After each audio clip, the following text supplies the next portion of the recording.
ബഹുമാനപ്പെട്ട അധ്യക്ഷൻ Manu sir, Kovoor charitable സൊസൈറ്റിയുടെ പ്രസിഡൻറ്റ്, സെക്രട്ടറി, മറ്റു ഭാരവാഹികളെ,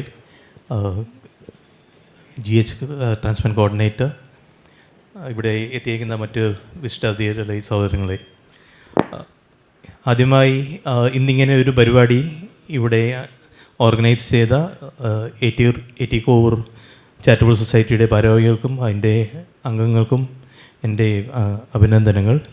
എന്നെ ഇങ്ങോട്ട് വിളിച്ചതിൽ ഞാൻ എൻ്റെ നന്ദി അറിയിക്കുന്നു. ഇന്ന് ലോക അവയവദാന ദിനം. അവയവദാനം ഒരു ജീവൻ നൽകുന്ന മഹാദാനം എന്ന സന്ദേശമാണ് നാം ഇന്നിവിടെ ഉൾക്കൊള്ളാൻ ഉദ്ദേശിക്കുന്നത്. നമ്മളുടെ ജീവിതം അവസാനിക്കുന്ന വേളയിലും നമുക്ക് മറ്റ് അനേകം രോഗികൾക്കും അവരുടെ കുടുംബാംഗങ്ങൾക്കും പുതുജീവൻ നൽകാൻ പറ്റും എന്ന ഒരു സന്ദേശമാണ് ഞാൻ നിങ്ങൾക്കിന്ന് നൽകാൻ ഉദ്ദേശിക്കുന്നത്. എന്താണ് അവയവദാനം? അവയവദാനം പല രീതിയിലുണ്ട്. നമ്മളിന്ന് കണ്ടുപോലെ ലൈവ് ഡോണർ ട്രാൻസ്പ്ലാന്റ് എന്ന് പറഞ്ഞാൽ നമ്മൾ ജീവിച്ചിരിക്കുമ്പോൾ നമ്മുടെ ഒരു പ്രിയപ്പെട്ടവർക്ക് നമ്മുടെ ഒരു അവയവം നൽകുക എന്നതാണ് നമ്മൾ ജീവിച്ചിരിക്കുമ്പോൾ നടക്കുന്ന അവയവദാനം അഥവാ ലൈവ് ഡോണർ ട്രാൻസ്പ്ലാന്റ് എന്ന് പറയുന്നത്. അപ്പോൾ നമ്മൾ ജീവിച്ചിരിക്കുമ്പോൾ നമുക്ക് എന്തൊക്കെ അവയവങ്ങൾ കൊടുക്കാം? നമുക്ക് നമ്മുടെ കരളിൻ്റെ പകുതി കൊടുക്കാം. നമുക്കറിയാം, കരൾ ഒരു പുനർജീവിക്കുന്ന ഒരു റീജനറേറ്റ് ചെയ്യുന്ന അവയവമാണ്. അതുകൊണ്ട് നമുക്ക് കരളിൻ്റെ ഒരു ഭാഗം നമുക്ക് മറ്റൊരു വ്യക്തിക്ക് പകുത്ത് തന്നാൽ ആ രണ്ടു പേർക്കും, കൊടുക്കുന്ന ആൾക്ക് അയാളുടെ കരൾ പൂർവ്വസ്ഥിതിയിലോട്ട് റീജനറേറ്റ് ചെയ്യും, അതുപോലെ തന്നെ സ്വീകരിക്കുന്ന ആൾക്കും ആ കരൾ പൂർവ്വസ്ഥിതിയിലോട്ട്, ആ സാധാരണ സൈസിലോട്ട് അയാളുടെ ആവശ്യമനുസരിച്ച് നമുക്ക് അത് റീജനറേറ്റ് ചെയ്യും.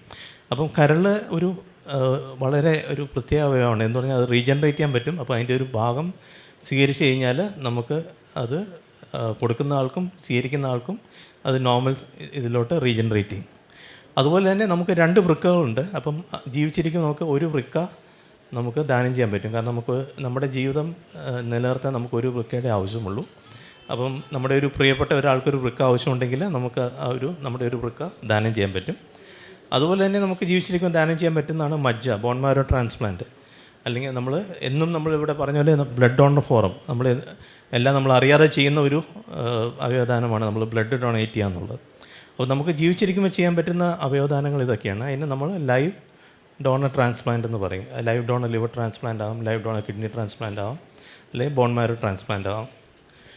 രണ്ടാമത്തേത് മുമ്പ് പ്രസംഗിച്ച വ്യക്തി പറഞ്ഞ പോലെ നമ്മുടെ മരണാനന്തരം എന്ന് പറഞ്ഞാൽ ബ്രെയിൻ ഡെത്ത് അഥവാ മസ്തിഷ്ക മരണം സംഭവിച്ചു കഴിഞ്ഞുള്ള ഡൊണേഷനാണ്.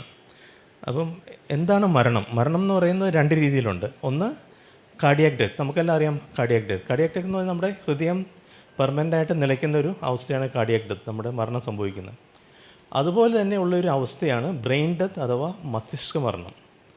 എന്താണ് ബ്രെയിൻ ഡെത്ത്? ബ്രെയിൻ ഡെത്ത് എന്ന് പറയുന്നത് നമ്മുടെ തലച്ചോറിന് ക്ഷതം സംഭവിക്കുക. നമുക്കൊരു ആക്സിഡൻറ്റ് വഴി, അല്ലെങ്കിൽ നമുക്ക് തലച്ചോറിൽ രക്തസ്രാവം ഉണ്ടാകുക, അല്ലെങ്കിൽ തലച്ചോറിൽ നമുക്ക് ബ്രെയിൻ ട്യൂമർ വന്ന് തലച്ചോറിന് ഒരു ക്ഷതം സംഭവിക്കുക.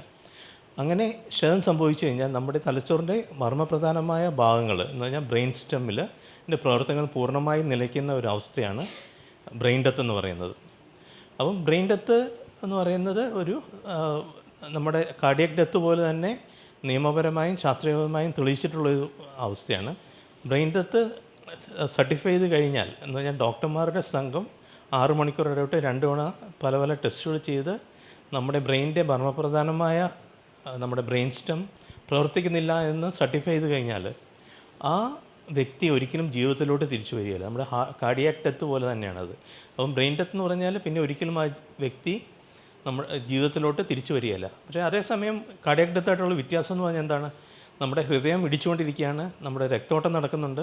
അതുകൊണ്ട് ആ വ്യക്തിയുടെ ഓർഗൻസ്, അവയവങ്ങൾ സാധാരണ രീതിയിൽ പ്രവർത്തിക്കുന്നതാണ്. ഈ അവയവങ്ങൾ മരണശേഷം വേറെ അവയവങ്ങൾ ആവശ്യമുള്ള ഒരു വ്യക്തിക്ക് നൽകാൻ സാധിക്കും. അപ്പം അതാണ് നമ്മുടെ ഡൊണേഷൻ ആഫ്റ്റർ ഡെത്ത് എന്ന് പറഞ്ഞാൽ മരണാനന്തരം നടക്കുന്ന അവയവദാനം അഥവാ ഡിസീസ് ഡോണർ ട്രാൻസ്പ്ലാന്റ് എന്ന് പറയുന്നത്. അപ്പം എന്തൊക്കെ അവയവങ്ങൾ ഒരു വ്യക്തിക്ക് കൊടുക്കാം? നമ്മുടെ മരണശേഷം നമുക്ക് എന്തൊക്കെ അവയവങ്ങൾ കൊടുക്കാം? നമുക്ക് നമ്മുടെ ഹൃദയം കൊടുക്കാം, നമ്മുടെ ശ്വാസകോശം കൊടുക്കാം, നമ്മുടെ ലിവർ കൊടുക്കാം, നമ്മുടെ 2 കിഡ്നികളും കൊടുക്കാം, പാങ്ക്രിയാസ് കൊടുക്കാം, സ്മോൾ ഇൻറ്റെസ്റ്റൈൻ കൊടുക്കാം, ചെറുകുടൽ കൊടുക്കാം, നമുക്ക് ചർമ്മം കൊടുക്കാം, നമ്മുടെ കോർണിയ കൊടുക്കാം. ഇത്രയും അവയവങ്ങൾ നമുക്ക് കൊടുക്കാൻ പറ്റും. അപ്പോൾ നമ്മുടെ കേരളത്തിൽ ഇപ്പം ആയിരക്കണക്കിന് രോഗികൾ ഹൃദയത്തിൻ്റെ അല്ലെങ്കിൽ നമ്മുടെ കരളിൻ്റെ അല്ലെങ്കിൽ കിഡ്നിയുടെ തകരാറുകൾ മൂലം എല്ലാ വർഷവും മരണപ്പെടുന്നുണ്ട്.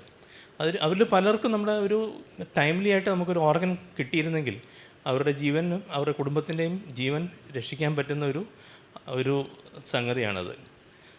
നമുക്കിപ്പം ഇപ്പോഴത്തെ കണക്കുകളനുസരിച്ച് കേരളത്തിൽ ഏകദേശം ഒരു 40,000 റോഡ് ട്രാഫിക് ആക്സിഡൻറ്റ്സ് നമ്മുടെ റോഡ് അപകടങ്ങൾ നടക്കുന്നുണ്ട്. അതിൽ 1% റോഡ് അപകടങ്ങൾ വളരെ ക്രിട്ടിക്കലായിട്ടുള്ള റോഡ് അപകടങ്ങളാണ്. എന്ന് പറഞ്ഞാൽ അതിൽ പെടുന്ന വ്യക്തികൾ പലപ്പോഴും ഒരു ക്രിട്ടിക്കൽ ഒരു ബ്രെയിൻ ഇഞ്ചുറി വരികയും അവർ പലപ്പോഴും മസ്തിഷ്കമരണം അല്ല ബ്രെയിൻ ഡെത്ത് എന്ന അവസ്ഥയിൽ വരുന്ന ആൾക്കാരാണ്. അപ്പം ഈ വ്യക്തികൾ ഒരു അവയവദാനം നടത്താൻ സന്നദ്ധനായിരുന്നെങ്കിൽ ഈ ഓരോ വ്യക്തികൾക്കും ഏകദേശം 8 രോഗികളെയും അവരുടെ കുടുംബാംഗങ്ങളെയും രക്ഷിക്കാൻ പറ്റും. അതേസമയം നമ്മളിപ്പോൾ കഴിഞ്ഞ 3-4 വർഷമായിട്ട് നമ്മൾ കാണുന്നത് എന്താണെന്ന് വെച്ചാൽ കേരളത്തിൽ വളരെ കുറച്ച് ഓർഗൻ ഡൊണേഷൻസ് മാത്രമേ നടക്കുന്നുള്ളൂ. മരണാനന്തരം നടക്കുന്ന ഓർഗൻ ഡൊണേഷൻസ് വളരെ കുറവാണ്. അത് ഈ സമൂഹത്തിൽ ഉള്ള പല തെറ്റിദ്ധാരണകളും പല അറിവില്ലായ്മകളും മൂലമാണ് ഇതുണ്ടാകുന്നത്. അപ്പം ഈ തെറ്റിദ്ധാരണകളും അറിവില്ലായ്മകളും മാറ്റാൻ AT കോവിഡ് ചാരിറ്റബിൾ സൊസൈറ്റി പോലെയുള്ള സന്നദ്ധ സംഘടനകൾ മുന്നോട്ട് വരുന്നത് വളരെ പ്രശംസാർഹമാണ്. അപ്പോൾ എന്താണ് നമ്മൾ ഈ തെറ്റിദ്ധാരണകൾ? ഒന്ന്, നമ്മുടെ തെറ്റിദ്ധാരണ എന്ന് പറഞ്ഞാൽ നമ്മുടെ ഏറ്റവും വലിയ തെറ്റിദ്ധാരണ എന്ന് പറഞ്ഞാൽ നമ്മളിപ്പം ഒരു ഓർഗൻ ഡൊണേഷന് വേണ്ടി നമ്മൾ രജിസ്റ്റർ ചെയ്താൽ നമുക്ക് ഒരിക്കലും നല്ലൊരു ചികിത്സ കിട്ടിയല്ല. ഡോക്ടർമാർ ആ ഓർഗൻ എടുക്കാൻ വേണ്ടി രോഗിയെ ചികിത്സിക്കാതെ നിൽക്കും. അല്ലെങ്കിൽ ആൾക്കാരെ ബ്രെയിൻ ഡെത്താക്കി, നമ്മളിപ്പോൾ രജിസ്റ്റർ ചെയ്ത ആൾക്കാരെ ബ്രെയിൻ ഡെത്താക്കി ഓർഗൻ തട്ടിയെടുക്കും. ഇതൊക്കെ സിനിമകളിൽ മാത്രമാണ്, ജോസഫ് പോലെ സിനിമകളിൽ മാത്രമാണ് കാണുന്നത്. അത് സിനിമയുടെ തിരക്കഥയും അതിനൊരു ക്ലൈമാക്സൊക്കെ സൃഷ്ടിക്കാൻ വേണ്ടി ആൾക്കാരുണ്ടാക്കുന്ന കഥകളാണ്. അല്ലാതെ ഒരിക്കലും നമ്മൾക്ക് ഒരാളെ ബ്രെയിൻ ഡെത്താക്കി അയാളുടെ അവയവം തട്ടിയെടുക്കുക ഇതൊന്നും പറ്റുന്നതല്ല. രണ്ടാമത്തെ നമ്മൾ എപ്പോഴും ഒരു കൺസേൺ എന്ന് പറഞ്ഞാൽ നമ്മുടെ മതം അല്ലെങ്കിൽ നമ്മുടെ ജാതി അല്ലെങ്കിൽ മതം ഇത് സമ്മതിക്കുമോ ഇല്ല എന്നുള്ളതാണ്. ഒരിക്കലും നമ്മൾക്ക് നമ്മുടെ ഒരു വ്യക്തിയുടെ ഏറ്റവും മനുഷ്യത്വവും കാരുണ്യപരമായ ഒരു ദാനമാണ് അവയവദാനം. ഒരു ജാതിയോ ഒരു മതമോ ഒരു ഭാഷയോ ഒരു ദേശമോ ഒരിക്കലും ഇതിന് എതിരല്ല. എല്ലാ മതങ്ങളും അവയവദാനത്തെ പ്രോത്സാഹിപ്പിക്കുന്ന ആണ് ചെയ്യുക. പിന്നെ നമ്മൾ പലപ്പോഴും കാണും, നമ്മളിപ്പം ഒരു ഓർഗൻ ഡൊണേഷനെ കുറിച്ച് സംസാരിക്കുകയാണെങ്കിൽ ആൾക്കാർ ഏറ്റവും വലിയ കൺസേൺ നമ്മൾ അവയവങ്ങളെല്ലാം എടുത്ത് ശരീരം കീറി മുറിച്ച് നമുക്ക് തിരിച്ചു കിട്ടുമ്പോൾ അത് വളരെ വികൃതമായിട്ടാണ് കിട്ടുന്നതെന്ന്. പക്ഷേ നിങ്ങൾ മനസ്സിലാക്കേണ്ട ഒരു കാര്യം എന്ന് പറഞ്ഞാൽ ഒരു ഓർഗൻ ഡൊണേഷൻ നമ്മൾ ജീവിച്ചിരിക്കുമ്പോൾ നടക്കുന്ന ഏത് സർജറിയും പോലെയാണ് ഓർഗൻ ഡൊണേഷൻ. വളരെ മെറ്റിക്കുലസ് ആയിട്ട് ചെയ്യുന്ന ഒരു സർജറിയാണ്. ഒരിക്കലും നമ്മൾ ശരീരം വെട്ടിമുറിച്ച് എല്ലാം എടുത്ത് വികൃതമായിട്ടല്ല നമ്മൾ എല്ലാ റെസ്പെക്റ്റോടുകൂടിയും വളരെ മെറ്റിക്കുലസ് ആയിട്ടും നമ്മൾ ജീവിച്ചിരിക്കുമ്പോൾ നടക്കുന്ന പോലത്തെ ഒരു സർജറി തന്നെയാണ് ഓർഗൻ ഡൊണേഷൻ. അപ്പം നമ്മൾ ഒരിക്കലും ആ ഓർഗൻ ഡൊണേറ്റ് ചെയ്യുന്ന വ്യക്തിയുടെ ശരീരം വികൃതമാക്കുകയോ അങ്ങനെ വികൃതമായിട്ട് നമുക്ക് തിരിച്ച് കിട്ടുകയില്ല. അപ്പം ഈ തെറ്റിദ്ധാരണകൾ നമ്മുടെ മനസ്സിൽ നിന്നും മാറാതെ, നമ്മുടെ സമൂഹത്തിൽ നിന്നും മാറാതെ ഒരിക്കലും നമ്മുടെ നാട്ടിൽ ഓർഗൻ ഡൊണേഷൻ എന്ന് പറഞ്ഞാൽ മരണാനന്തര അല്ലെങ്കിൽ ബ്രെയിൻ ഡെത്ത് കഴിഞ്ഞുള്ള ഓർഗൻ ഡൊണേഷൻസ് നടക്കില്ല. ഈ ബ്രെയിൻ ഡെത്ത് ഒരു കാര്യമാണ് പറയുന്നത്. ബ്രെയിൻ ഡെത്ത് കഴിഞ്ഞുള്ള ഓർഗൻ ഡൊണേഷൻ അഡ്വാൻറ്റേജ് എന്താണ്? നിങ്ങളിവിടെ പലരെയും കണ്ടു, പല ഡോണേഴ്സിനെയും കണ്ടു.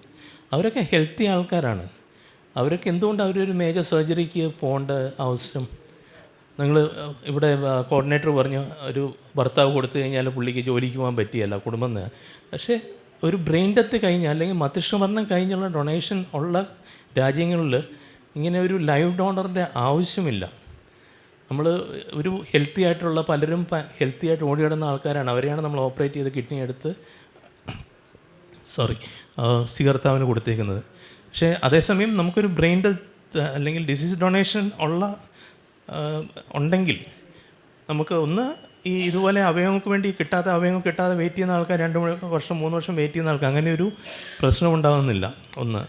2, നമ്മുടെ ഒരു ഹെൽത്തി ആയിട്ടുള്ള നമ്മുടെ ഒരു പ്രിയപ്പെട്ട വ്യക്തിയെ ഓപ്പറേറ്റ് ചെയ്യുകയും അവരിൽ നിന്ന് ഒരു ഓർഗൻ എടുക്കുകയും ചെയ്യേണ്ട ആവശ്യവും വരുന്നില്ല. ഈ 2 കാര്യങ്ങളിലാണ് ഡിസീസ് ഡൊണേഷൻ കൊണ്ടുള്ള അഡ്വാൻറ്റേജസ്. ആൻഡ് ഒരു ഡിസീസ് ഡോണർക്ക് എന്ന് പറഞ്ഞാൽ ഒരു ബ്രെയിൻ ഡെത്ത് അല്ല മസ്തിഷ്കമരണം സംഭവിച്ച ഒരു വ്യക്തിക്ക് ഏകദേശം 8 പേർക്ക് ജീവൻ നൽകാൻ പറ്റും. ആ 8 പേരിലൂടെയും പുള്ളിക്ക് ജീവിക്കാൻ പറ്റും മുന്നോട്ട്. അപ്പം ഇതിൽ നമ്മൾ ചെയ്യേണ്ട ചില കാര്യങ്ങൾ, ഒന്ന്, കേരളത്തിൽ ഇപ്പം കേസോട്ടാണ് ഓർഗൻ ഡൊണേഷൻ, ഡിസീസ് രണ്ടും ലൈവ് ഡോണറും ഡിസീസ് ഡൊണേഷൻ്റെയും കാര്യങ്ങൾ നോക്കുന്നത്. അപ്പോൾ കേസോട്ടോ രജിസ്ട്രി മെയിൻറ്റെയിൻ ചെയ്യുന്നുണ്ട്. അപ്പോൾ കേസോട്ടോയുടെ രജിസ്ട്രിയിൽ നമുക്ക് പേര് രജിസ്റ്റർ ചെയ്യാം, നമ്മൾ മരണാനന്തര അവയവദാനത്തിന് നമ്മൾ തയ്യാറാണെന്നുള്ള കാര്യങ്ങൾ. അത് രജിസ്റ്റർ ചെയ്താൽ മാത്രം പോരാ. പലപ്പോഴും നമ്മുടെ നാട്ടിൽ സംഭവിക്കുന്നതെന്ന് വെച്ചാൽ, നമ്മളങ്ങനെ രജിസ്റ്റർ ചെയ്തിട്ടുണ്ടെങ്കിൽ പോലും നമ്മുടെ മരണശേഷം നമ്മുടെ കാര്യങ്ങൾ തീരുമാനിക്കുന്നത് നമ്മുടെ ബന്ധുമിത്രാദികളും സുഹൃത്തുക്കളുമാണ്. അപ്പോൾ നമ്മൾ അവരെ അറിയിക്കണം, നമ്മളത് രേഖാമൂലം എഴുതി വെക്കുകയും അത് അവരെ അറിയിക്കുകയും വേണം. ഇതാണ് എൻ്റെ ആഗ്രഹം, എനിക്ക് എൻ്റെ അവയവങ്ങൾ കൊടുക്കണം. കാരണം പലപ്പോഴും അവരറിയുന്നുണ്ടാവില്ല നമ്മളിങ്ങനെ ചെയ്തിട്ടുള്ളത്. നമ്മൾ ഒരു സുഹൃത്തിനോടോ അല്ലെങ്കിൽ ഒരു മരണം കഴിഞ്ഞ വ്യക്തിയുടെ ബന്ധുവിനോടോ സംസാരിക്കുമ്പോൾ അവർക്ക് അറിയുന്നുണ്ടാവില്ല ഇങ്ങനെ ഒരു ആഗ്രഹം പുള്ളി പ്രകടിപ്പിച്ച കാര്യം. അപ്പോൾ നമ്മൾ അത് അവരെ അറിയിക്കുകയും അത് നമ്മൾ രേഖാമൂലം നമ്മളത് എഴുതി വെക്കുകയും വേണം. ഇത് വളരെ ഇമ്പോർട്ടൻ്റ് ആണ് ഒരു ഡൊണേഷൻ ചെയ്യുന്നതിൽ.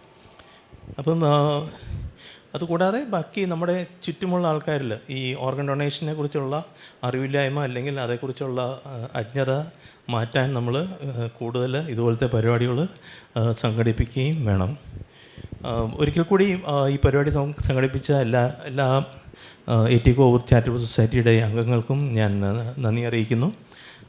എന്തെങ്കിലും സംശയങ്ങളോ ചോദ്യങ്ങളോ ഉണ്ടെങ്കിൽ നിങ്ങൾക്ക് ചോദിക്കാവുന്നതാണ്.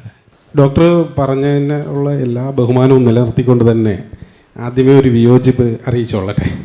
അതായത് മരണാനന്തരമായിട്ട് നമ്മൾ ഒരു ബോഡി ഡൊണേറ്റ് ചെയ്യുന്നതിന് ഒരു രീതിയിലും ഒരു മതങ്ങളും പ്രോത്സാഹനം നൽകുന്നില്ല എന്ന് മാത്രമല്ല, എല്ലാ മതങ്ങളും അതിനെ പിന്തിരിപ്പിക്കാനാണ് ശ്രമിക്കുന്നത് എന്നുള്ളതൊരു വാസ്തവമാണ്.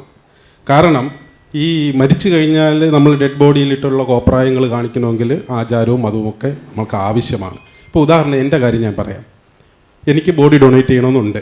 ഇപ്പോൾ AT കോവൂർ ട്രസ്റ്റിൻ്റെ ഒരു നിയമാവലി അനുസരിച്ച് വൈഫ് ഒപ്പിടണം. എൻ്റെ വൈഫ് ഒരു വിശ്വാസിയാണ്, വൈഫ് ഒപ്പിടില്ല. കാരണം എന്ന് പറഞ്ഞാൽ ആ ഒരു മരണാനന്തര ജീവിതത്തിലുള്ളൊരു വിശ്വാസമാണ് അതിൻ്റെ ഒരു കാരണം. എൻ്റെ മകനൊരു യുക്തിവാദിയാണ്, ഈ മാസം 18 ആകുന്നുണ്ട്, അടുത്ത മാസം ഒപ്പിട്ട് തരാമെന്ന് പറഞ്ഞിട്ടുണ്ട്. ഇതാണ് എൻ്റെ ഒരു വ്യത്യാസം എന്ന് പറഞ്ഞാൽ, ഇപ്പം ഒരു പുരോഹിതനോ ഒരു ഉസ്താദോ ഒരു പൂജാരിയോ ഏതെങ്കിലും ഒരു മതപ്രസംഗത്തിൽ നിങ്ങൾ ബോഡി ഡൊണേറ്റ് ചെയ്യണമെന്ന് ഞാനിതുവരെയും കേട്ടിട്ടില്ല, പറയുന്നത് കേട്ടിട്ടില്ല. അതങ്ങനെ അവരൊരിക്കലും പറയില്ല. അത് പറയുന്നത് ഈ പറയുന്ന സ്വതന്ത്ര ചിന്തകരോ അല്ലെങ്കിൽ ഈ മരണാനന്തര ലോകത്ത് വിശ്വാസമില്ലാത്ത യുക്തിവാദികളോ ആയിരിക്കും. അത് അങ്ങനെയാണ്. ഇപ്പോൾ ഇവിടെ തന്നെ എത്ര പേരുണ്ടാവും? ഈ ഇന്നിവിടെ ഈ ജില്ലയിൽ എത്ര പേരുണ്ട്? ഇതിൽ എത്ര പേരുണ്ടാകും? വളരെ കുറച്ച് ആൾക്കാർ മാത്രമേ ഇപ്പോഴും ബോഡി ഡൊണേറ്റ് ചെയ്യുന്നുള്ളൂ എന്നുള്ളതാണ് അതിൻ്റെ വാസ്തവം. അതിൻ്റെ പ്രധാന കാരണം നമ്മുടെ രാജ്യത്തുള്ള മതങ്ങൾ തന്നെയാണ്, വിശ്വാസങ്ങൾ തന്നെയാണ്. ഈ വിശ്വാസങ്ങളും മതവിശ്വാസവും ഈ ആചാരങ്ങളും ഇവിടുന്ന് പോകാത്തിടത്തോളം കാലം നമുക്കിതിനകത്ത് ഒരു ബോഡി ഡൊണേറ്റ് ചെയ്യാൻ പറ്റുമെന്നുള്ള കാര്യം അതിന് എത്രത്തോളം ആ ബോഡി കിട്ടുമെന്നുള്ള കാര്യത്തിൽ ഒരു പ്രശ്നമുണ്ട്. പിന്നൊരു കാര്യം, ഈ നമ്മളിപ്പോൾ എല്ലാ ഡോക്ടർമാരും നേരത്തെ പറഞ്ഞതുപോലെ വേറൊരാളുടെ ബോഡി കീറി മുറിച്ച് പഠിച്ചിട്ടാണ് ഡോക്ടറാവുന്നത്. അവരിൽ എത്ര പേര് സ്വന്തം ബോഡി അടുത്ത് വരുന്ന തലമുറയ്ക്ക് പഠിക്കാൻ വേണ്ടി കൊടുക്കുന്നുണ്ട്? കൊടുക്കില്ല. കൊടുക്കാത്തതിൻ്റെ കാരണം അവരിലുള്ള ഈ ഒരു മതവിശ്വാസം എന്നുള്ളതാണ് എൻ്റെ വ്യക്തിപരമായിട്ടുള്ള കാഴ്ചപ്പാട്. അപ്പോൾ അത് അതിന് വേണ്ടിയിട്ടൊക്കെയാണ് നമ്മൾ പോലെയുള്ള ഈ യുക്തിവാദ പഠന കേന്ദ്രം, AT കോവൂർ ട്രസ്റ്റ് ഇങ്ങനെയൊക്കെ ഉള്ളവർ ശ്രമിക്കുന്നത്. ഇതേപോലെയുള്ള ആർട്ടിക്കിൾ 51 വെച്ച് ശാസ്ത്രബോധം വളർത്തുക. ശാസ്ത്രബോധം വളർത്തുമ്പം മറ്റേ സാധനം പോകും, രണ്ടും കൂടി ഒരുമിച്ച് ഒരു വെള്ളത്തിൽ പോകില്ല എന്നുള്ളതാണ്. അപ്പോൾ അത് വളർത്തിയാൽ മാത്രമേ, അത് കൊച്ചുനാളിലെ ഈ സ്കൂൾ സിലബസിലെ ഇത് വന്ന് പഠിച്ച്, സ്കൂൾ സിലബസിൻ്റെ എല്ലാ ടെസ്റ്റിൻ്റെ ഫ്രണ്ടിലും ആർട്ടിക്കിൾ മറ്റേ ഫണ്ടമെന്റൽ ഡ്യൂട്ടീസ് ഓഫ് സിറ്റിസൺ എഴുതി വെച്ചിട്ടുണ്ട്. പക്ഷെ ഇതാരും പഠിപ്പിക്കുന്നില്ല എന്നുള്ളതാണ്. ആ ശാസ്ത്രബോധം വന്നാൽ, അല്ലെങ്കിൽ ശാസ്ത്രത്തിൽ അറിവുണ്ടാകും, ശാസ്ത്രബോധം ഉണ്ടാവില്ല. തേങ്ങ അടിച്ചിട്ട് റോക്കറ്റ് വിടും. പക്ഷേ അത് ഒരു പ്രശ്നമാണ് എന്നുള്ളതാണ്. അതുകൊണ്ട് ഡോക്ടർ ആ ഒരു ഇതിൽ എനിക്കൊരു ചെറിയ വിയോജിപ്പ് ഞാൻ രേഖപ്പെടുത്തുന്നു എന്നുള്ളതാണ്. ബഹുമാനപ്പെട്ട അംഗം പറഞ്ഞത് ഞാൻ ഉൾക്കൊള്ളുന്നു. പക്ഷേ രണ്ട് കാര്യങ്ങളാണ്. നമ്മളിപ്പോൾ സംസാരിക്കുന്ന ഓർഗൻ ഡൊണേഷനെ പറ്റിയാണ്, അല്ലാതെ ബോഡി ഡൊണേറ്റ് ചെയ്യുന്നതിനെ കുറിച്ചല്ല. അപ്പം ഓർഗൻ ഡൊണേഷൻ ഒരു മതവും ഒരു മതഗ്രന്ഥങ്ങളും, നിങ്ങൾ ബൈബിൾ എടുത്താലും ഇപ്പം ഖുർആൻ എടുത്താലും അല്ലെങ്കിൽ ഗീത എടുത്താലും ഓർഗൻ ഡൊണേഷൻ എല്ലാ മതഗ്രന്ഥങ്ങളും പ്രോത്സാഹിപ്പിക്കുകയാണ് ചെയ്യുന്നത്. അപ്പം അത് ഒരു മതങ്ങളും ഓർഗൻ ഡൊണേഷന് എതിരാന്ന് എനിക്ക് തോന്നുന്നില്ല. എനിക്ക് പറയാനുള്ളത് ഏതാണ്ട് നമ്മുടെ അജേഷ് പറഞ്ഞിട്ടുണ്ട്. എനിക്ക് ചോദിക്കാനുള്ളത്, എനിക്കൊരിക്കലും മഞ്ഞപ്പിത്തം വന്നിരുന്നു. അത് AG B ആയിരുന്നു, ഹെപ്പറ്റൈറ്റിസ് B ആയിരുന്നു. എനിക്ക് എൻ്റെ ഏതെങ്കിലും ഓർഗൻ ഡൊണേറ്റ് ചെയ്യാൻ പ്രശ്നമുണ്ടോ? അതാണ് എനിക്കറിയേണ്ടത്. ബാക്കി ശരീരത്തിൽ ഹെപ്പറ്റൈറ്റിസ് B ഒരിക്കൽ വന്നു കഴിഞ്ഞാൽ, ഇപ്പം അക്യൂട്ട് ഹെപ്പറ്റൈറ്റിസ് B ആണെങ്കിൽ 90% ആൾക്കാർക്കും അത് ശരീരത്തിൽ നിന്ന് പോകും. അതേസമയം ക്രോണിക് ഹെപ്പറ്റൈറ്റിസ് B ഇപ്പോഴും പോസിറ്റീവ് ആണോ നെഗറ്റീവ് ആണോ എന്നനുസരിച്ചിരിക്കും. ഇപ്പം ഹെപ്പറ്റൈറ്റിസ് B പോസിറ്റീവ് ആണെങ്കിൽ നമ്മുടെ ഡൊണേറ്റ് ചെയ്യുന്നതിൻ്റെ പ്രശ്നം എന്താണെന്ന് പറയാം. ഇപ്പം ബഹുമാനപ്പെട്ട മെമ്പർ ഹെപ്പറ്റൈറ്റിസ് B പോസിറ്റീവ് ആണ്, മെമ്പറിൻ്റെ ഒരു ഓർഗൻ വേറൊരു വ്യക്തിക്ക് എടുത്ത് വെച്ചു. അത് ആ വ്യക്തിക്ക് ഹെപ്പറ്റൈറ്റിസ് വരാനുള്ള സാധ്യത, ഹെപ്പറ്റൈറ്റിസ് B വരാനുള്ള സാധ്യതയുണ്ട്. കാരണം നമ്മൾ ഓർഗൻ ഡൊണേഷൻ കഴിഞ്ഞ് പ്രതിരോധം കുറച്ച് വെക്കുന്ന ഒരു സിറ്റുവേഷനുണ്ട്. അപ്പം അത് വളരെ സിവിയറായിട്ട് വരാനുള്ള സാധ്യതയുണ്ട്. അതേസമയം ഡൊണേറ്റ് ചെയ്യാൻ പറ്റുമോ എന്നുള്ള ചോദ്യത്തിന് പറ്റും. എപ്പോഴാണെന്ന് വെച്ചാൽ, ഇപ്പം കരളിൻ്റെ അസുഖം, എനിക്കിപ്പം കരളിൻ്റെ അസുഖം ഹെപ്പറ്റൈറ്റിസ് B കൊണ്ട് വന്നേക്കുന്ന കരളിൻ്റെ അസുഖമാണ്. എനിക്ക് ശരീരത്തിൽ ഹെപ്പറ്റൈറ്റിസ് B ഉണ്ട്, എനിക്കൊരു കരൾ വേണം. നമ്മുടെ ബഹുമാനപ്പെട്ട അംഗം ഹെപ്പറ്റൈറ്റിസ് B പോസിറ്റീവാണ്, പുള്ളി മുന്നോട്ട് വരികയാണെങ്കിൽ പുള്ളിയുടെ കരൾ എനിക്കെടുത്ത് നോക്കാം. കാരണം എനിക്ക് ഓൾറെഡി ശരീരത്തിൽ ഹെപ്പറ്റൈറ്റിസ് B ഉണ്ട്, പുതുതായിട്ട് വരുന്നതല്ല. അപ്പോൾ ഹെപ്പറ്റൈറ്റിസ് B ഉള്ള ഒരാൾക്ക് ഡൊണേറ്റ് ചെയ്യാൻ പറ്റും. ഏതെല്ലാം അസുഖങ്ങളുള്ളവർക്കാണ് ഇനി അവയവദാനം ചെയ്യാൻ എന്തെങ്കിലും സാങ്കേതിക ബുദ്ധിമുട്ടുണ്ടെങ്കിൽ അതും കൂടി ഒന്ന് വ്യക്തമാക്കിയാൽ. ഇന്ന അസുഖങ്ങളുള്ളവർക്ക് അല്ല, എൻ്റെ അകത്ത് ഇപ്പം അത് രണ്ടും രണ്ടാണ്. എന്ന് പറഞ്ഞാൽ നമ്മളിപ്പം മധ്യസ്ഥമരണം കഴിഞ്ഞ് ഉള്ള ഡൊണേഷനും ലൈവ് ഡോണറും രണ്ട് കാര്യങ്ങളാണ്. ഇപ്പം ലൈവ് ഡോണർ ആണെങ്കിൽ നമുക്ക് ഡോണർ എന്ന് ഞാൻ മുമ്പേ പറഞ്ഞാലേ ഒരു നോർമൽ വ്യക്തിയാണ്, വളരെ ആരോഗ്യത്തോടുകൂടി സമൂഹത്തിൽ നടക്കുന്നൊരു വ്യക്തിയാണ്. ആ വ്യക്തി പുള്ളിയുടെ ഒരു എന്താ പറയുക മാനുഷികത കൊണ്ട് മുന്നോട്ട് വന്നേക്കുന്നതാണ്. അപ്പോൾ ആ പുള്ളിയെ ഓപ്പറേറ്റ് ചെയ്യാൻ നമുക്ക് 1% പോലും റിസ്ക് എടുക്കാൻ പറ്റിയല്ല.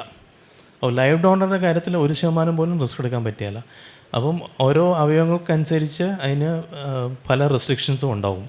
അപ്പം ആ ഒരു ഡോണറുടെ റിസ്ക്, ഇപ്പോൾ ലിവറാണെങ്കിൽ ആ ഡോണർ റിസ്ക് എന്ന് പറയുന്നത് 1000-ൽ ഒരാൾക്കാണ് എന്തെങ്കിലും ഒരു മൈനർ കോംപ്ലിക്കേഷൻ വരാനുള്ള റിസ്ക്. അതിൽ കൂടുതൽ റിസ്ക് നമുക്ക് എടുക്കാൻ പറ്റിയല്ല ഡോണറുടെ കാര്യത്തിൽ. അപ്പം ഡയബറ്റീസ് ഉള്ളൊരു ഡോണറാണെങ്കിൽ നമ്മൾ എടുക്കുകയില്ല. എന്തെങ്കിലും പ്രീവിയസ് ഒരു മേജർ ക്യാൻസറുകൾ അല്ലെങ്കിൽ മേജർ ഓപ്പറേഷൻസ്, വയറിൻ്റെ ഓപ്പറേഷനുകൾ, അങ്ങനത്തെ കാര്യങ്ങളൊക്കെ ഉള്ള ഒരു ഡോണറാണെങ്കിൽ ലൈവ് ഡോണറാണ് എടുക്കുകയില്ല. അതേസമയം മസ്തിഷ്ക മരണം കഴിഞ്ഞുള്ള ഡൊണേഷനിൽ അതിൻ്റേതായ അഡ്വാൻറ്റേജ് എന്ന് പറഞ്ഞാൽ ഈ പല കാര്യങ്ങളും നമ്മൾ നോക്കേണ്ട കാര്യമില്ല. ഇപ്പം ഈ വർഷം തന്നെ നമ്മുടെ ഇന്ത്യൻ സൊസൈറ്റി ഓഫ് ട്രാൻസ്പ്ലാന്റിൻ്റെ അവരൊരു ഗൈഡ് ലൈൻ ഇറക്കിയിട്ടുണ്ട്, ആർക്കൊക്കെ മസ്തിഷ്കമരണം കഴിഞ്ഞ് ഡോണറാകാം. അപ്പോൾ പലപ്പോഴും പണ്ടായിരുന്നെങ്കിൽ നമ്മൾ പ്രഷർ, ഡയബറ്റീസൊക്കെ ഉള്ള ആൾക്കാരുടെ കിഡ്നി അല്ലെ ലിവറൊന്നും എടുക്കുകയല്ലായിരുന്നു. പക്ഷേ ഇപ്പോൾ അവർ പറയുന്നത് എന്താണെന്ന് വെച്ചാൽ സ്വീകരിക്കുന്ന ആളുടെ അവസ്ഥ. ഇപ്പം ഒരു 65 വയസ്സുള്ള ആളാണ് കിഡ്നി സ്വീകരിക്കാൻ വെയിറ്റ് ചെയ്യുന്നത്. അങ്ങനെ ഒരാൾക്ക് നമുക്ക് ഒരു മാർജിനൽ ഓർഗൻ ഇതിന് പറയുന്നത്. മാർജിനൽ ഓർഗൻ എന്ന് പറഞ്ഞാൽ 100% പെർഫെക്റ്റ് അല്ല, അതേസമയം നമ്മൾ യൂസ് ചെയ്യാൻ പറ്റും. അപ്പം ഒരു മാർജിനൽ ഓർഗൻ അങ്ങനെ ഒരാൾക്ക് വെക്കാൻ പറ്റും. കാരണം നമ്മൾ പുള്ളി ഈ ഓർഗൻ വെച്ചാലും അല്ല ഓർഗൻ വെച്ച് കഴിഞ്ഞാലും നമ്മൾ ജീവിക്കാൻ പുള്ളി എക്സ്പെക്റ്റ് ചെയ്യുന്ന ഒരു 10 വർഷം അല്ലെ മാക്സിമം 15 വർഷം നമ്മൾ എക്സ്പെക്റ്റ് ചെയ്യുന്നുള്ളൂ. അതുകൊണ്ട് ഒരു ഡയബറ്റിക് കിഡ്നി വലിയ പ്രശ്നമില്ലാതെ ബയോപ്സി ചെയ്ത് കുഴപ്പമില്ലാത്ത ഡയബറ്റിക് കിഡ്നി അല്ലെ പ്രഷറിൻ്റെ അസുഖമുള്ള ആളുടെ കിഡ്നി ബയോപ്സി ചെയ്ത് കുഴപ്പമില്ലെങ്കിൽ ഈ 65 വയസ്സുള്ള ആൾക്ക് കൊടുക്കാൻ പറ്റും. അതേസമയം നമ്മളത് ഒരിക്കലും ഒരു 20 വയസ്സ് 25 വയസ്സുള്ള ഒരു കുട്ടിയിൽ വെക്കുകയില്ല. കാരണം ആ കുട്ടി ഒരു 80 വയസ്സ് വരെ ജീവിക്കാൻ നമ്മൾ അപ്പം കുട്ടിക്ക് കൊടുക്കുകയാണെങ്കിൽ നമ്മളൊരു ഈ അസുഖങ്ങളൊന്നും ഇല്ലാത്ത ഒരാളുടെ കിഡ്നി നമ്മൾ കൊടുക്കുകയുള്ളൂ. കൊടുക്കാൻ പറ്റും എന്ന് പറഞ്ഞാൽ, ഒന്ന് ഞാൻ മുമ്പേ പറഞ്ഞ പോലെ ഇപ്പം സ്വീകർത്താവിന് ഈ സെയിം ഇതുള്ള ഒരു സിറ്റുവേഷൻ ആണെങ്കിൽ കൊടുക്കാൻ പറ്റും. ആണെങ്കിൽ രണ്ടുപേരും പോസിറ്റീവ് ആണെങ്കിൽ ഓക്കെ. അല്ലാതെ പറ്റിയല്ല. കാരണം അത് നമുക്കൊരു പകരുന്ന അസുഖമല്ലേ. അതുകൊണ്ടാണ് ഞാൻ ചോദിച്ചത്, ഏതെല്ലാം അസുഖങ്ങളുള്ളവർ ഡൊണേറ്റ് ചെയ്യാൻ കഴിയില്ല.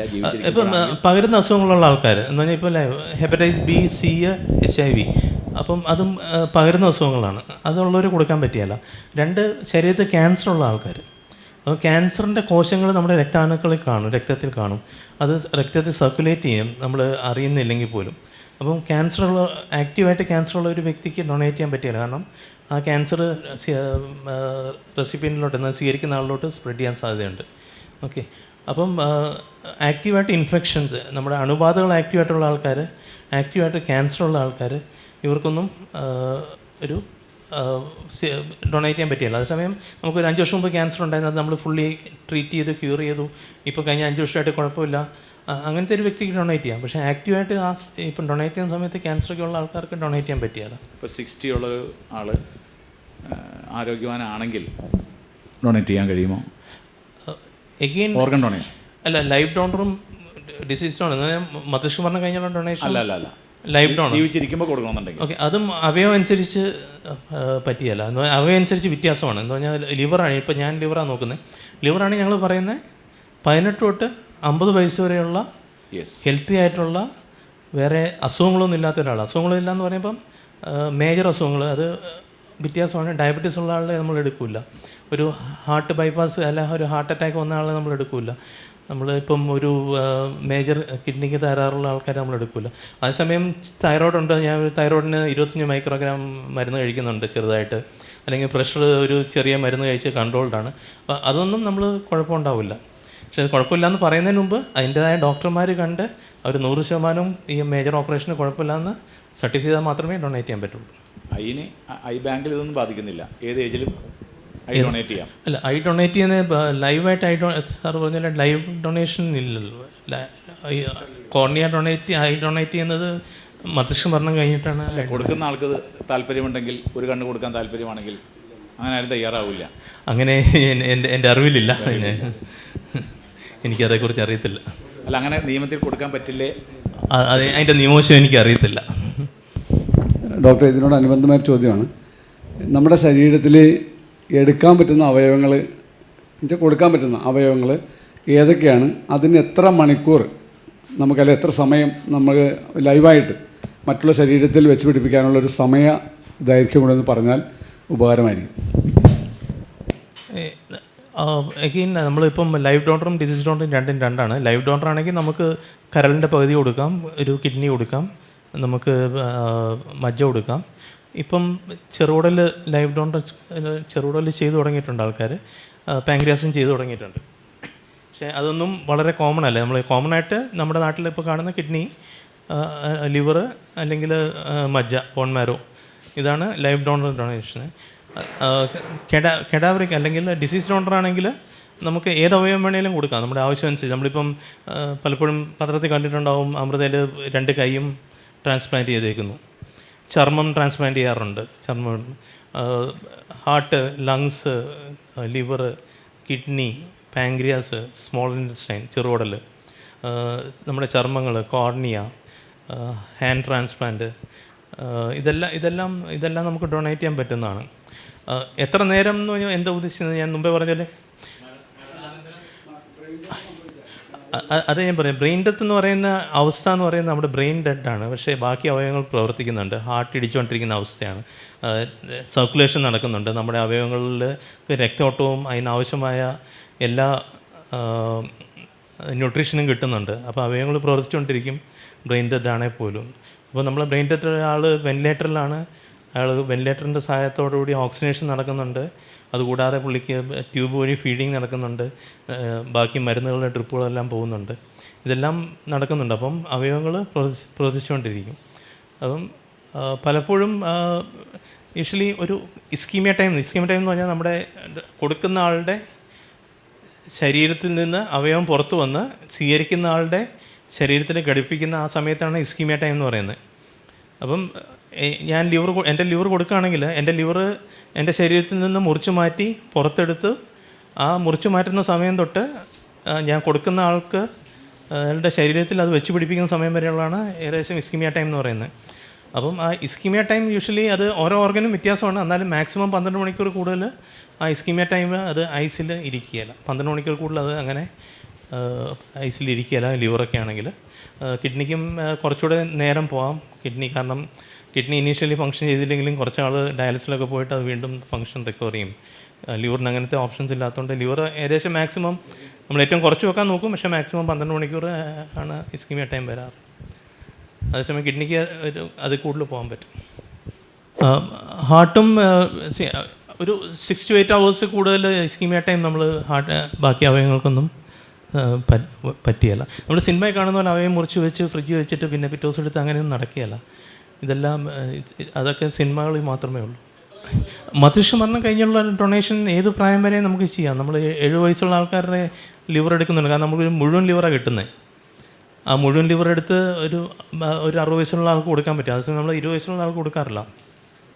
നമ്മൾ ലൈവ് ഡോണർ ആകുമ്പോഴത്തേക്ക് നമ്മൾ പറയുന്ന 2 കാര്യങ്ങൾ കൊണ്ടാണ് നമ്മൾ വയസ്സ് വെക്കുന്നത്.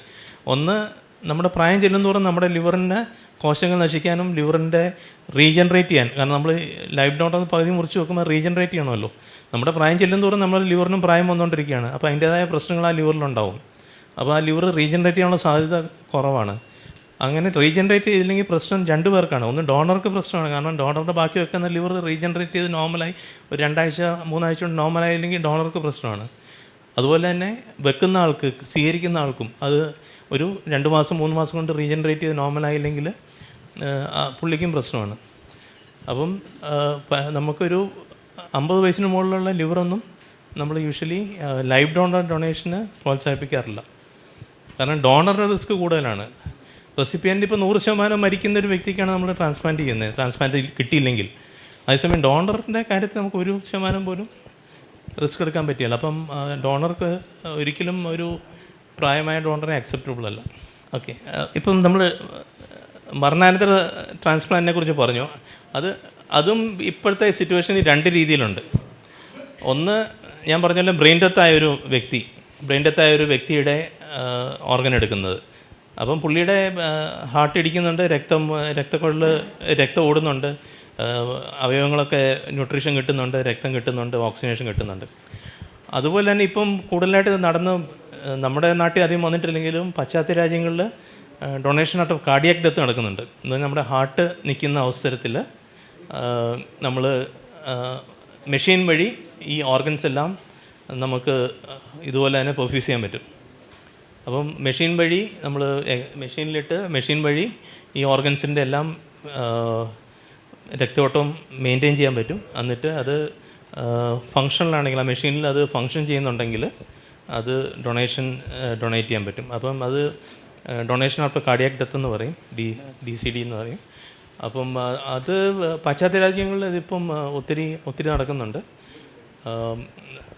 അത് ഒന്ന്, അതിൻ്റെ എക്സ്പെർട്ടൈസ് വേണം. 2, അതിനുള്ള മെഷീൻസ് വേണം. അതിൻ്റെ കോസ്റ്റ് കൂടുതലായിരിക്കും. അപ്പം അത് നമ്മുടെ നാട്ടിലധികം ഇപ്പം വന്നിട്ടില്ല. നമ്മുടെ നാട്ടിൽ ബ്രെയിൻ ഡെത്ത് ഡൊണേഷൻ തന്നെ വളരെ കാര്യമായി നടക്കുന്നില്ല. അപ്പോൾ പിന്നെ ഡൊണേഷൻ ആഫ്റ്റർ കാർഡിയാക് ഡെത്ത് പാടാണ്.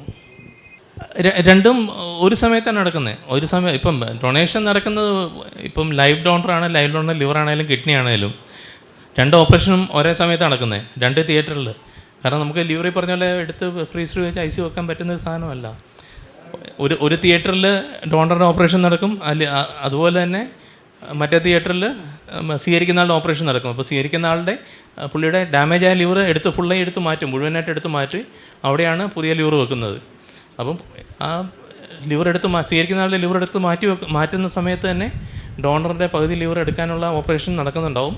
അപ്പോൾ ഇതെടുത്ത് ആ ഡോണറുടെ ഓപ്പറേഷൻ കഴിയാറായി ലിവർ പുറത്ത് വരുന്ന സമയത്ത് ആണ് സ്വീകരിക്കുന്ന ആളുടെ ലിവർ മൊത്തം എടുത്ത് മാറ്റിയിട്ട് ആ ലിവർ അപ്പം തന്നെ എടുത്ത് സ്വീകരിക്കുന്ന ആളിൽ ഫിറ്റ് ചെയ്യുക ചെയ്യുന്നത്. 2 മേജർ ഓപ്പറേഷനാണ്, 2 ഒരുപോലെയാണ്. അതേസമയം കൊടുക്കുന്ന ആൾ നല്ലൊരു ആരോഗ്യവാനായതുകൊണ്ട് പുള്ളിയുടെ റിക്കവറി സ്പീഡിലായിരിക്കും. അപ്പം കൊടുക്കുന്ന ആൾ ഇപ്പോൾ ലിവർ കൊടുത്ത ഒരാളാണെങ്കിൽ 7 ദിവസം അഡ്മിറ്റ് ആയിരിക്കും, 3 ദിവസം ICU, 4 ദിവസം ബോർഡിലായിരിക്കും. പുള്ളിക്ക് 4 ആഴ്ച റെസ്റ്റ് വേണം. ഓഫീസ് ജോലിക്കൊക്കെ ഒരു 6 ആഴ്ച കഴിഞ്ഞാൽ പോകാൻ പറ്റൂ. കട്ടി ജോലിയാണെങ്കിൽ 3 മാസം കഴിഞ്ഞാൽ പോകാൻ പറ്റൂ. അതേസമയം സ്വീകരിക്കുന്ന ആൾ 3 ആഴ്ച അഡ്മിറ്റ് ആയിരിക്കും, അതിൽ ഒരു 10 ദിവസം ICU, 10 ദിവസം ബോർഡിലായിരിക്കും. ഒരു 3 മാസം ഹോസ്പിറ്റലിൻ്റെ അടുത്ത് റെസ്റ്റ് വേണം, കാരണം എല്ലാ 5 ദിവസം കൂടുമ്പോഴും കാണേണ്ടി വരും. ജോലിക്ക് പോകുന്ന ഒരു 3 മാസം കഴിഞ്ഞിട്ടേ സ്വീകരിക്കുന്ന ആൾക്ക് ജോലിക്ക് പോകാൻ പറ്റുള്ളൂ. നമ്മളിപ്പോൾ ഇവിടെ അവയവദാനത്തിനെ കുറിച്ചാണല്ലോ സംസാരിച്ചത്. അതോടൊപ്പം തന്നെ നമ്മുടെ സൊസൈറ്റി മൃതദേഹദാനത്തിനും പ്രോത്സാഹിപ്പിക്കുന്നുണ്ട്. അപ്പോൾ ഈ ഡോക്ടേഴ്സിന് മറ്റ് വിദ്യാർത്ഥികൾക്ക്, മെഡിക്കൽ വിദ്യാർത്ഥികൾക്ക് പഠിക്കുന്ന ആവശ്യമായിട്ടുള്ള മൃതദേഹം എന്ന് പറയുമ്പോൾ ഏതൊക്കെ തരത്തിലുള്ള മൃതദേഹങ്ങളാണ് ഹോസ്പിറ്റലിൽ സ്വീകരിക്കാത്തത് എന്ന് പറയുന്നുണ്ടല്ലോ, അത് ഏതൊക്കെയാണെന്നൊന്ന് അറിഞ്ഞാൽ കൊള്ളായിരുന്നു. അതേക്കുറിച്ച് അതേക്കുറിച്ച് അറിവില്ല. കാരണം അത് മെഡിക്കൽ കോളേജിൽ ഏതൊക്കെ അവയവങ്ങൾ സ്വീകരിക്കും എന്നുള്ളതിനെക്കുറിച്ച് ഞാൻ പറഞ്ഞത് അവയവദാനം നടത്തി കഴിഞ്ഞവരുടെ ഡെഡ് ബോഡി എടുക്കില്ല എന്നുള്ളതാണ് പ്രധാനമായിട്ട് ചോദ്യം. ഓക്കെ, അവയവദാനം നടത്തി കഴിഞ്ഞവരുടെ ബോഡി എടുക്കാതിരിക്കേണ്ട കാര്യമില്ല. കാരണം വെച്ചാൽ ആ ശരീരത്തിൻ്റെ പല ഭാഗങ്ങൾ, ഇപ്പം ഞങ്ങൾ പഠിക്കുമ്പോൾ കൈയുടെ അറ്റം തൊട്ട് ശരീരത്തിൻ്റെ എല്ലാ ഭാഗങ്ങളുടെയും നമ്മൾ അനാറ്റമി പഠിക്കണം. അപ്പം ആ ഉള്ളിലെ അവയവങ്ങളില്ല എന്നാണ് വെച്ചുകൊണ്ട് ബോഡി സ്വീകരിക്കാതിരിക്കേണ്ട കാര്യമില്ല. രണ്ട്, അതിൻ്റെ നിയമവശത്തെക്കുറിച്ച് എനിക്കറിയത്തില്ല, അതേക്കുറിച്ച് അറിയത്തില്ല. തന്നെയല്ലേ ഇപ്പം പലപ്പോഴും പല ഹോസ്പിറ്റലുകളിലും നമുക്ക് ഡമ്മിയുണ്ട്. ഡമ്മിയിലാണ് ഇതെല്ലാം പഠിക്കുന്നത്. കാരണം ഇപ്പോൾ ഒരു അവയവത്തിൻ്റെ ആവശ്യം പലയിടത്തും ഉണ്ടാകുന്നില്ല. എറ്റിക്കോർ സൊസൈറ്റിയുടെ ഭാരവാഹികൾക്കും അംഗങ്ങൾക്കും ഞാൻ നന്ദി പറയുന്നു. Thank you. ഇനി നമുക്ക് യോഗം ഏതാണ്ട് അവസാനിപ്പിക്കാറായി. ഈ പ്രോഗ്രാമിൻ്റെ നന്ദി പ്രകാശിപ്പിക്കുന്നതിനായിട്ട് നമ്മുടെ എറ്റിക്കോർ ചാരിറ്റബിൾ സൊസൈറ്റിയുടെ എക്സിക്യൂട്ടീവ് മെമ്പർ AC ജോർജിനെ ക്ഷണിക്കുകയാണ്. സുഹൃത്തുക്കളെ, ദീർഘിപ്പിക്കുന്നില്ല. ഈ ആഗസ്റ്റ് 13 നടന്ന അവയവദാന ബോധവൽക്കരണ പരിപാടിയിൽ വളരെ അർത്ഥവത്തായി എന്നാണ് ഞങ്ങൾക്ക് മനസ്സിലായത്. നിങ്ങൾക്കും അങ്ങനെ തന്നെ ഉണ്ടായി എന്നാണ് ഞാൻ ധരിക്കുന്നത്. അതിൻ്റെ കാരണം, എടുത്ത വിഷയവും പങ്കെടുത്ത ആളുകളും വളരെ കാലഘട്ടത്തിൻ്റെ ആവശ്യമാണെന്ന് ഞങ്ങൾ കരുതുന്നു. വലിച്ചു നീട്ടാതെ തന്നെ ഇതിൽ പങ്കെടുത്ത,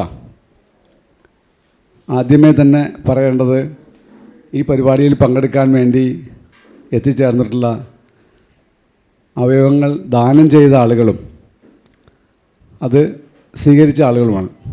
അവരുണ്ടെങ്കിലാണ് ഈ ആശയം നമുക്ക് മുന്നോട്ട് വയ്ക്കുവാനും പ്രചരിപ്പിക്കുവാനും സാധിക്കുകയുള്ളൂ. അവരെ എറ്റിക്കോർ ചാരിറ്റബിൾ സൊസൈറ്റിയുടെ പേരുള്ള അകമഴിഞ്ഞ നന്ദി അറിയിച്ചുകൊണ്ട്, രണ്ടാമതായി ഈ പരിപാടിക്ക് നമുക്ക്